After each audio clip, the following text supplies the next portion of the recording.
दोस्तों, ये बात है 2009 की। 2009 के चुनाव हुए, तो जो उसके परिणाम थे ना, वो किसी के भी पक्ष में नहीं आए और उन चुनाव के अंदर जो कांग्रेस थी, जिसका कि राज था भूपेंद्र हुड्डा 2004 से लेके 2009 तक जो 2005 से 2009 तक मुख्यमंत्री रहे, उसके बावजूद 2009 के चुनाव में 40 सीटें आई कांग्रेस की और आईएनएलडी की आई यानी इनेलो की आई 31 सीट और भाजपा की आई 6 सीट और निर्दलीय उम्मीदवार जीते 7। तो बाकी तो भाजपा की 4 थी, बसपा की 1 और अकाली दल की 1, उनका तो कोई वो नहीं है, लेकिन हम इसी की चर्चा करेंगे। तो उसमें दोस्तों भाजपा की यानी कुलदीप बिश्नोई जी उस पार्टी के सर्वे-सर्वा थे, तो उनकी 6 विधानसभा सीट आई और बहुमत किसी का भी नहीं आया। तो वो उस मोल-भाव करने लगे कांग्रेस से। क्यों? क्योंकि कांग्रेस को ज़्यादा नहीं 7 की ज़रूरत थी, 6 उनके पास थे, तो उन्होंने सोचा कि एक आधा निर्दलीय हो जाएगा, बाकी 6 मेरे हो जाएँगे और कांग्रेस की सरकार बन जाएगी। लेकिन वो उधर साथ की साथ वो बात करने लग रहे थे इनेलो से भी क्योंकि इनेलो की थी 31 और 31 में से अगर निर्दलीय, हज़ार दूसरी पार्टियों का बसपा भाजपा का इनका समर्थन मिल जाता तो इनेलो की भी सरकार बन सकती थी। यानी कुलदीप बिश्नोई जी अपने आप को किंग मेकर मानने लग गए थे और ये मोल-भाव करने लग गए थे कि कौन ज़्यादा मलाई मेरे को दे सकता है, कौन ज़्यादा बड़ा पद मेरे को दे सकता है, मैं अपना समर्थन उसी को दूँगा और एक तरह से वो डिले करते गए लगभग 20 दिन हो गए उनको न सरकार बन पा रही थी, न कांग्रेस की सरकार बन पा रही थी, न इनेलो की सरकार बन पा रही थी। और उसमें जो उनके विधायक थे, 6 विधायक थे, वो बार-बार कह रहे थे कि हम किसी पार्टी में मिल जाते हैं ताकि मंत्री पद भी मिले और हम भी सरकार का हिस्सा बन के ना लोगों के काम करवा सकें या अपने काम करवा सकें। लेकिन कुलदीप बिश्नोई जी ये सोच रहे थे कि कम से कम मैं किंग मेकर हूँ और मेरे बगैर कोई भी सरकार नहीं बनेगी, न कांग्रेस बना पाएगी, न इनेलो बना पाएगी। और वो दोनों से एक बिल्कुल ताकड़ी में तोल के कह रहे थे कि तुम क्या दोगे मेरे को, तुम क्या दोगे मेरे को। लेकिन दोस्तों उसी टाइम हजका के जो 6 थे ना उसमें से 5 विधायक के उन्होंने अचानक कुलदीप बिश्नोई को झटका देते हुए पाला बदल लिया। और वो 5 विधायक थे जो हजका के थे, एक तो राव नरेंद्र यादव जी जो वर्तमान में कांग्रेस के प्रदेश अध्यक्ष हैं और एक धर्म सिंह छोक्कर जी थे, एक जिलेराम जी थे, एक विनोद भैया जी जिनकी आजकल अभय चौटाला जी के साथ लड़ाई चल रही है और एक थे सतपाल सांगवान जी। तो सतपाल सांगवान जी की और भूपेंद्र हुड्डा जी की थोड़ी ठीक-सी थी पहले से, तो वो बाकी के जो चारों को लेके ना और एक वो 5 लेके ना वो कांग्रेस में पाड़ा बदल लिया उन्होंने, कांग्रेस में आ गए और भूपेंद्र हुड्डा की सरकार बन गई क्योंकि एक दो उसने निर्दलीय मिला लिया। तो ऐसे जब वो सारी की सारी हज़का टूट गई, अकेले कुलदीप बिश्नोई जी रह गए, तो उनको बड़ा झटका लगा और वो कहीं के भी नहीं रहे, न तो मोल-भाव करने लायक रहे, न और कुछ करने ले रहे, तो उनको बड़ा दुःख हुआ कि 5 विधायक उनकी पार्टी के थे। तो वो इस मामले को लेके गए पहले तो लेके गए स्पीकर के पास और क्योंकि स्पीकर शायद कुलदीप शर्मा जी थे उस टाइम पे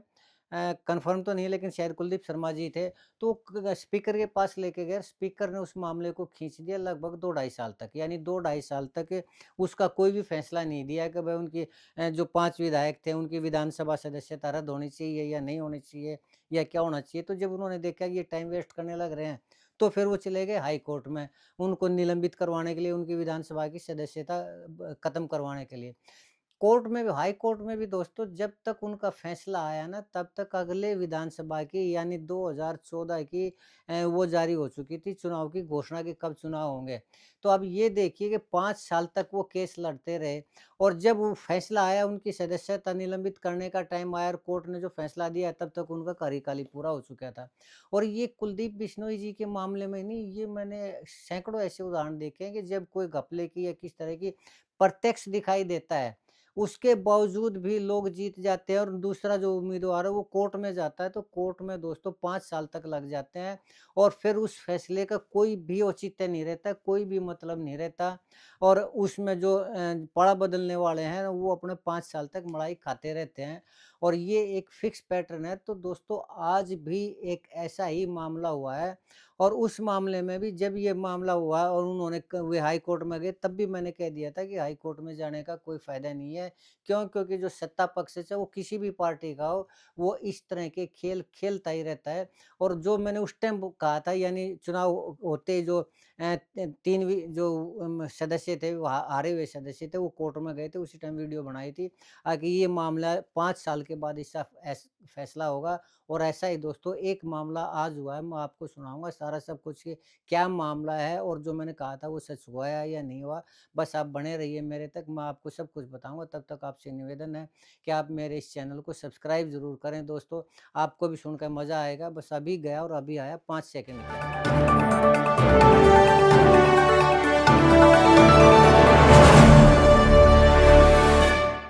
दोस्तों नमस्कार। दोस्तों मैं सतबीर सिंह अपने यूट्यूब के भारत लिंक ग्लोबल चैनल पर लंदन से आपका स्वागत करता हूँ। दोस्तों राजनीति है ना एक ऐसी चीज़ है जिसमें बड़े-बड़े खेल होते हैं और सत्ता पक्ष है ना वो चुनाव जीतने के लिए यानी अगला भी चुनाव जीतने के लिए और अगर उसमें उसका बहुमत ना हो तो बहुमत हासिल करने के लिए बड़े-बड़े खेल खेलता है, बड़ी-बड़ी चाल चलता है और उस खेल में और उस चाल में सारा का सारा जो सरकारी अमला है वो उसको यूज़ करता है और अमूमन कामयाब हो जाता है अपनी उस चाल में और अपनी जो सत्ता है बहुमत ना होते हुए भी या बिल्कुल पॉइंट टू पॉइंट बहुमत होते हुए भी वो अपनी सरकार को सफलतापूर्वक 5 साल तक चलाती है कोई भी सरकार। और अगर ऐसे में उसके किसी विधायक को के खिलाफ किसी अनियमितता के खिलाफ कोई हारा हुआ उम्मीदवार कोर्ट में जाता है, तो कोर्ट के अंदर भी ये जब वो केस डालता है तो ऐसा स्पष्ट दिखाई देता है कि ये मामला तो बस 1 महीने के अंदर इसका पटाक्षेप हो जाएगा और वो जो उम्मीदवार जो जिसको जीता हुआ डिक्लेयर किया वो हार जाएगा और गेम पलट जाएगा। लेकिन ऐसा नहीं होता दोस्तों और ये मैं चीज़ 25 साल से देखता आ रहा हूँ और ऐसा ही एक मामला अभी हुआ है। अभी इस चुनाव में दोस्तों जो 2024 में हुए थे, इसमें 3 सीट ऐसी थी जिनके जो हारे हुए विधायक थे ना, उन्होंने कोर्ट में का वो लिया, शरण ली और उन्होंने सबूत रखे। और मैंने उसी टाइम वीडियो बना के कहा था कि ये ठीक है कि तकनीकी रूप से और कानूनी रूप से तो दिखाई दे रहे हैं कि ये जो जीते हुए उम्मीदवार हैं, ये हारे हुए हैं। लेकिन अगर मामला कोर्ट में जाओ, हाई कोर्ट में जाओ, सुप्रीम कोर्ट में जाओ, कहीं पर भी जाओ, लेकिन तब तक इसका फैसला आएगा, तब तक 5 साल पूरे हो चुके होंगे और उसके बाद जब फैसला आ भी गया, तो उसका कोई भी बेनिफिट नहीं होगा केस करने का और उस उम्मीदवार की जो उम्मीदें थी, उनका जो लगाए बैठा था, उनका भी कोई मतलब हल नहीं निकलेगा, मतलब नहीं निकलेगा। ऐसा ही दोस्तों आज एक हुआ है, हालाँकि इस चुनाव में 3 उम्मीदवारों ने वो डाले थे, कोर्ट में रिट डाल रखी थी। एक थे कर्ण दलाल जी जो कि पलवल से थे और एक के बृजेंद्र सिंह जी जो आजकल सद्भावना यात्रा के ऊपर चले वीरेंद्र सिंह जी के लड़के उचाना से देवेंद्र अत्री के खिलाफ और एक आरती राव जी जिनसे जीती थी अटेली से वो बसपा के थे अतरलाल जी। तो इन तीनों ने कोर्ट में केस डाल रखा है दोस्तों। इसका सबसे जो करीबी मामला था वो बृजेंद्र सिंह जी का था जो कि सिर्फ 32 वोटों से हारे थे और जिसमें चुनाव अधिकारी ने जो 252 वोट थे वो अमान्य घोषित कर दिए थे और बृजेंद्र सिंह जी ने सिर्फ उन वोटों को रिकाउंट करने की अपील डाली थी। तो मैंने उस टाइम भी कहा था कि ये मामला बहुत छोटा-सा दिखाई देता है, लेकिन इसमें भी देख लेना आप लगभग 5 साल लग जाएँगे और वही हुआ आज उस चीज़ को 1.5 साल हो चुके हैं और आज भी वो जस का तस मामला और एक और इंटरेस्टिंग मामला कर्ण सिंह दलाल का है। कर्ण सिंह दलाल ने दोस्तों जो चुनाव लड़ा था, गौरव गौतम के खिलाफ चुनाव लड़ा था। वो बसपा के थे सॉरी भाजपा के थे और वो उस टाइम खेल राज्य मंत्री हैं। तो उनके खिलाफ कुछ ऐसे सबूत थे जो कि स्पष्ट रूप से ये दिखाई दे रहा था कि ये कानून का उल्लंघन है और अगर ये सबूत कोर्ट में पेश किए जाएँ तो गौरव गौतम जी को वो चुनाव जो सीट है वो लूज़ करनी पड़ती है और कर्ण दलाल ने वो सारे सबूत इकट्ठे करके हाई कोर्ट में वो सारा का सारा सब कुछ केस कर दिया। और दोस्तों अभी 1-2 दिन पहले ये सूचना मिली कि जो उन्होंने पेन ड्राइव में सबूत दिए थे वो सबूत ही कोर्ट से गायब हो गए। यानी जो उन्होंने साक्ष्य दिए थे, वीडियो दिए थे, डिजिटल प्रूफ़ दिए थे और जितने भी प्रूफ़ थे, वो प्रूफ़ ही हाई कोर्ट से गायब कर दिए गए और ये हाई कोर्ट ने सूचना खुद कर्ण सिंह दलाल को दी है और अब कर्ण सिंह दलाल ने उनकी शिकायत की अब लेकिन मेन मामला ये है कि अब 2024 के बाद चुनाव को हो चुके हैं 1.5 साल और 1.5 साल के बाद तो ये पता चलता है कि जो उन्होंने सबूत दिए थे, वो कोर्ट से ही चोरी हो गए। तो अब ये देखिए दोस्तों कि इसमें किसका कसूर है, प्रशासन का कसूर है, कोर्ट का कसूर है या सरकार का कसूर है, किसका है? लेकिन जो भी है मामला ये है कि कुल मिला के इस मामले को भी खींचा जाएगा लंबा 5 साल तक और वही स्थिति बनती हुई दिखाई दे रही है। और इसी मामले में अब सरकार में जो सरकारें होती हैं ना इस मामले में क्योंकि सरकार जीते हुए उम्मीदवार होते हैं, वो सरकार के बहुमत में काम आते हैं, तो अगर वो उनका बहुमत वो अगर वो हार जाते हैं कोर्ट में तो बहुमत के ऊपर भी खतरा हो जाता है, तो सरकार पूरा कोऑपरेट करती है और सरकार के इशारे पे ही इतना सब कुछ होता है क्योंकि कोई भी उम्मीदवार है ना इतनी गहराई से जाकर ना अपना बचाव नहीं कर सकता। तो इस मामले में भी ऐसा दिखाई दे रहा है कि इसमें भी सरकार का ही रोल है, क्योंकि अकेले कोर्ट के या किसी कोर्ट के एक प्यादे का या किसी और का एक क्लर्क का या उसका ये काम नहीं हो सकता है कि वो इतने बड़े मामले को, हाई प्रोफाइल मामले के केस को ही गायब कर दे। तो इसमें कहीं न कहीं सरकार का तो हाथ दिखाई देता ही देता है। लेकिन अब अभी तो सूचना मिली है कर्ण सिंह दलाल जी को, उन्होंने कंप्लेंट की है, उसके बाद फिर वो दोबारा से सबूतों को तलाश करेंगे, फिर उसकी डिजिटल कॉपी देंगे, फिर हाई कोर्ट में लगाएँगे, उसके बाद फिर सुनवाई होगी। तो ये देखिए कितना लंबा टाइम लगेगा। यानी जो बात मैं पहले दिन से कहता आ रहा हूँ कि इस तरह का कोर्ट में केस करने का कोई भी फ़ायदा नहीं होता, और मैंने आपको बताया था कुलदीप बिश्नोई जी का। कुलदीप बिश्नोई जी ने 2009 में जब उसके 5 उम्मीदवार जो 5 विधानसभा के सदस्य हुआ करते, वो कांग्रेस में शामिल हो गए थे, और उनका जो फैसला आया वो 2014 में आया। तो ये देखिए उस फैसले का क्या फ़ायदा होगा? ऐसे फैसले का फिर कुलदीप बिश्नोई क्या करेंगे, या अब ये जो है कर्ण सिंह दलाल उस फैसले का क्या करेंगे, या ब्रजेंद्र सिंह जी उस फैसले का क्या करेंगे? या फिर इस मामले में आरती राव जी के भी खिलाफ जो बसपा के उम्मीदवार है तरलाल जी, उन्होंने भी केस डाल रखा है। पहले दिन से मैं सुनता आ रहा हूँ कि इस